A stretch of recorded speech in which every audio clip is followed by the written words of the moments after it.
तो दोस्तों 5th generation के स्टेल्थ एयरक्राफ्टों के अगर एक्सपोर्ट को देखा जाए तो दुनिया में एकमात्र एक्सपोर्ट मार्केट में अवेलेबल ऐसा एयरक्राफ्ट अमेरिकी F-35 ही है। फिलहाल अमेरिकी F-35 के अलावा दुनिया में ऐसा कोई भी 5th जनरेशन का या स्टेल्थ एयरक्राफ्ट नहीं है जो किसी अन्य देश को ऑफर किया गया हो। और इस रेस में अब अमेरिका के बाद रशिया की तरफ से भी तब कदम रख दिया गया जब रशिया की तरफ से अपने single engine stealth fighter aircraft Sukhoi 75 checkmate का अनाउंसमेंट किया गया। जबकि दोस्तों रशिया से पहले तो अनाउंसमेंट चाइना की तरफ से किया गया था। चाइना के द्वारा FC-31 एयरक्राफ्ट का निर्माण करके इसे एक्सपोर्ट मार्केट में फरोख्त करने का इरादा बनाया गया था, लेकिन साल 2012 में पहला उड़ान भरने के बाद अब तक न चाइना अपने लिए इन एयरक्राफ्टों का निर्माण कर सका और न ही एक्सपोर्ट मार्केट में इसे उतार सका। बेसिकली अब चाइना एक्सपोर्ट मार्केट में इन एयरक्राफ्टों के दौर पे पीछे ना रह जाए, इसलिए चाइना की तरफ से एक अन्य स्ट्रेटेजी के तहत आगे बढ़ा जा रहा है। हाल ही में ही चाइना के aviation industry corporation of China के सब्सिडियरी शिंगयान एयरक्राफ्ट कॉर्पोरेशन की तरफ से जानकारी दिया गया है कि कंपनी अपना एक एब्रॉड असेंबली लाइन को तैयार करेगा ताकि एयरक्राफ्ट के एक्सपोर्ट मार्केट और एयरक्राफ्ट के प्रोडक्शन को फिक्स किया जा सके। और बेसिकली चाइना की तरफ से इस तरीके का तैयारी रशियन चेकमेट फाइटर एयरक्राफ्ट और अमेरिकी F-35 एयरक्राफ्टों को देख के किया जा रहा है ताकि स्टेल्थ एयरक्राफ्ट के एक्सपोर्ट मार्केट में चाइना पीछे ना रह जाए। इवन ग्लोबल टाइम्स में भी हाल ही में ऐसा ही एक रिपोर्ट में जानकारी दिया गया कि चाइना अपने शिंगयान एयरक्राफ्ट कॉर्पोरेशन और China national arrow technology import and export corporation के जो रिसोर्स है उसे एकत्रित कर रहा है ताकि अपने FC-31 एयरक्राफ्टों के एक्सपोर्ट को प्रमोट करने के लिए एक नए डेवलपमेंट टैक्टिक्स मतलब सेल्फ ओरिएंटेड एक्टिव प्रमोशन को आगे बढ़ाया जा सके।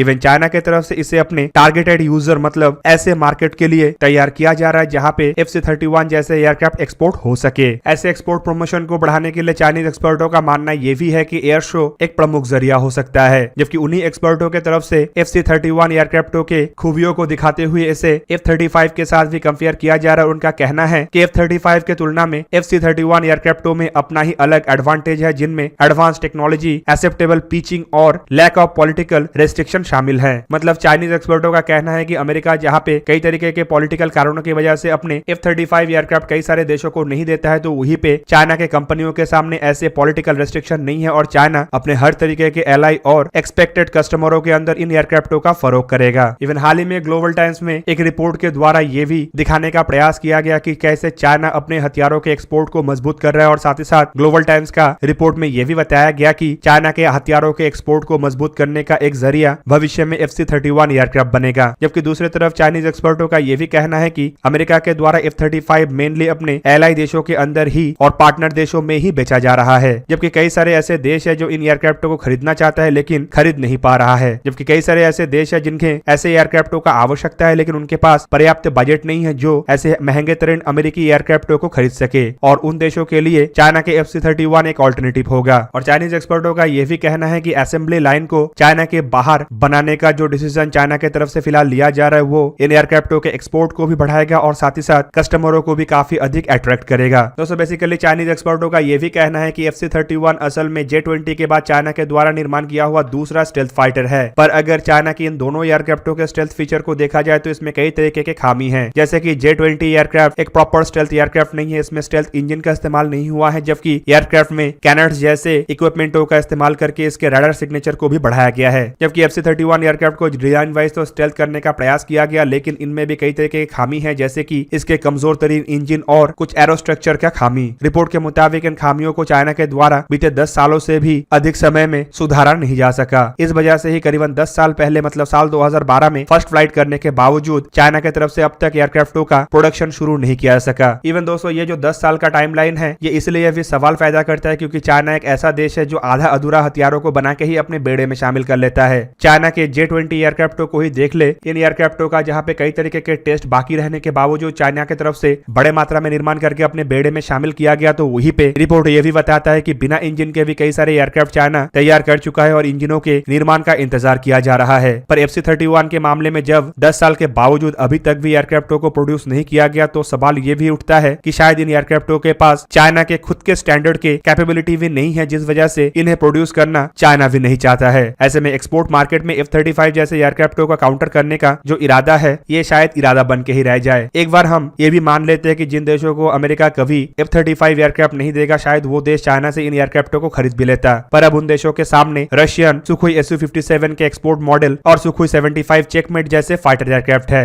जो सस्ता भी है और रिलेटिवली चाइना के मुकाबले में काफी अधिक रिलायबल भी है। जबकि दोस्तों इतने सारे खामी रहने के बावजूद चाइनीज एक्सपर्टों की तरफ से अपने एयरक्राफ्टों का गुणगान ही किया जा रहा है। और हाल ही में ग्लोबल टाइम्स के रिपोर्ट में ऐसा ही एक्सपर्ट की तरफ से गुणगान करते हुए बताया गया कि चाइना के ये जो FC-31 एयरक्राफ्ट है जिसे 2021 के एयर शो में लाया गया था, उसमें PL-15E जैसे beyond visual range air to air missile है और साथ ही साथ कई तरीके के ऐसे फीचर्स है जो वेस्टर्न एयरक्राफ्टों में नहीं है, जैसे कि इसका स्टेल्थ फीचर काफी बेहतर है और साथ में इसमें strong situational awareness system, high manoeuvrability, advance integrated logistic जैसे फीचर्स है। जबकि चाइनीज एक्सपर्टों का यह भी कहना है कि एयरक्राफ्ट रिलेटिवली काफी सस्ता और एयरक्राफ्टों के कॉस्ट ऑफ फ्लाइट भी काफी सस्ता है। दोस्तों रिपोर्ट तो यह भी आया था कि चाइना इन एयरक्राफ्टों को अपने नेक्स्ट जनरेशन के एयरक्राफ्ट कैरियर के ऊपर carrier base multi role fighter aircraft के रूप में इस्तेमाल करना चाहता है, लेकिन बाद में यह भी सुनने को मिला कि एयरक्राफ्टों के जो इंजनों के खामी है, मतलब कम पावर वाला इंजन होने की वजह से इन एयरक्राफ्टों को फिलहाल एयरक्राफ्ट कैरियरों के ऊपर इस्तेमाल करना पॉसिबल नहीं है और अगर चाइना इसको इस्तेमाल करना चाहेगा तो ये काफी अधिक रिस्की हो सकता है। दोस्तों चाइनीज FC-31 एयरक्राफ्टों को अगर देखें तो इन्हें शिंगयान एयरक्राफ्ट कॉर्पोरेशन की तरफ से निर्माण किया जाता है और इसका असल नाम तो FC-31 ग्रे फैल्कॉन है, जबकि इसे कई कई जगहों में J-31, J-35, F-60, J-21 snow owl के नाम से भी पहचाना जाता है। बेसिकली J-20 एयरक्राफ्टों के प्रोजेक्ट के बाद चाइना के पीपल लिबरेशन आर्मी एयरफोर्स के लिए एक नेक्स्ट जनरेशन जेट फाइटर के रूप में इन एयरक्राफ्टों को डेवलप किया गया। चाइना का दावा है कि ये एक मिड साइज के ट्विन इंजन 5th जनरेशन के फाइटर एयरक्राफ्ट है, लेकिन इसमें कई तरीके के ऐसे कमियां हैं जिसकी वजह से इसे एक 5th जनरेशन एयरक्राफ्ट नहीं कहना चाहिए। एयरक्राफ्टों के अगर डेवलपमेंट को देखा जाए तो कब से इन एयरक्राफ्टों का निर्माण के ऊपर चाइना काम कर रहा है इसके बारे में कोई जानकारी नहीं है, लेकिन सितंबर 2011 में पहली बार इन एयरक्राफ्टों के कॉन्सेप्ट का जो फोटोज है वो इंटरनेट में वायरल हुआ था। इवन उस दरमियान इसे F-60 नाम से नवाजा गया और फिर इसके बाद जून 2012 में फोन कैमरा से लिया हुआ कुछ वीडियो क्लिप को इंटरनेट में वायरल किया गया, जबकि रिपोर्ट के मुताबिक 31 अक्टूबर साल 2012 में ही इन एयरक्राफ्टों ने अपना फर्स्ट फ्लाइट किया और अब तक माना जा रहा था कि चाइना ऐसा टोटल 2 प्रोटोटाइपों का ही निर्माण किया है, जबकि हाल ही के कुछ रिपोर्टों में सजेस्ट किया जा रहा है कि 2 नहीं बल्कि ऐसा 4 प्रोटोटाइप है, जिनमें आखिर के 2 प्रोटोटाइपों में चाइना की तरफ से सुधार करते हुए एयरक्राफ्टों के खामियों को दूर करने का भी प्रयास किया गया। दोस्तों चाइना की तरफ से दावे किए गए अगर बातों को सही ठहराया जाए तो ये एयरक्राफ्ट सिंगल पायलटेड एयरक्राफ्ट होगा, मतलब इसे फ्लाई करने के लिए सिर्फ एक ही क्रू मेंबर का आवश्यकता होगा। जबकि आकार में चाइना का कहना है कि इसका लंबाई 17.3 मीटर मतलब 56 फीट 9 इंच, चौड़ाई 11.5 मीटर मतलब 37 फीट 9 इंच और ऊंचाई 4.8 मीटर मतलब 15 फीट 9 इंच है। जबकि इसका विंग एरिया 50 मीटर स्क्वायर या फिर कहे तो 540 स्क्वायर फीट है। चाइना के दावा के मुताबिक ये एयरक्राफ्ट का maximum take off weight 28,000 kilogram है। रिपोर्ट के मुताबिक चाइना इन एयरक्राफ्टों के प्रोटोटाइपों को डेवलप करने के लिए रशिया से RD-93 इंजनों को इंपोर्ट किया था, जिन इंजनों का इस्तेमाल पाकिस्तानी जंग फाइटर मतलब JF-17 में भी किया जा रहा है। पर चाइना का दावा है कि चाइना इसमें either WS-13 after burning turbofan engine या फिर कुछ इंप्रूव वेरिएंट में WS-19 after burning turbofan engine का इस्तेमाल करेगा। रिपोर्ट के मुताबिक आखिरी के 2 प्रोटोटाइपों में चाइना के द्वारा अपना इंजन का इस्तेमाल किया गया है, लेकिन इनमें कौन सा इंजन है मतलब WS-13 है या WS-19 है इसके बारे में कोई पक्का जानकारी नहीं है। दोस्तों यहाँ पे जो WS-13 है ये 87.2 किलोन्यूटन थ्रस्ट वाला इंजन है, जबकि चाइना के दावे के मुताबिक WS-19 110 किलोन्यूटन थ्रस्ट वाला इंजन होगा। चाइना ये भी दावा करता है कि इन इंजनों के सहारे ये एयरक्राफ्ट हाई ऑल्टीट्यूड में माक 1.8 के रफ्तार में उड़ान भर सकेगा, जबकि लो ऑल्टीट्यूड में इसका रफ्तार माक 1.14 के आसपास होगा और इसका कॉम्बैट रेंज इंटरनल फ्यूल के साथ 1200 किलोमीटर और एरियल रिफ्यूलिंग के साथ 1900 किलोमीटर है, जबकि सर्विस सीलिंग 16 किलोमीटर या फिर कहे तो 52,000 फीट है। चाइना का यह भी दावा है कि एयरक्राफ्ट में 6 एक्सटर्नल और इंटरनल वेपन बे है, जिसके सहारे ये एयरक्राफ्ट 8000 किलोग्राम के पेलोड को ले सकता है, जिनमें 2000 किलोग्राम पेलोड इंटरनली कैरी किया सकता है। चाइना का यह भी दावा है कि ये जो एयरक्राफ्ट है ये 12 मिड रेंज के एयर टू एयर मिसाइल या फिर 8 सुपरसोनिक एयर टू ग्राउंड मिसाइलों को कैरी कर सकेगा। इवन इसके अलावा एयरक्राफ्ट के पास 8 500 किलोग्राम के डीप पेनिट्रेशन बॉम्ब या फिर 30 स्मॉल डायमीटर बॉम्ब को कैरी करने का भी क्षमता है। एवियोनिक्स के रूप में चाइनीज दावे के मुताबिक इसमें KLJ-7A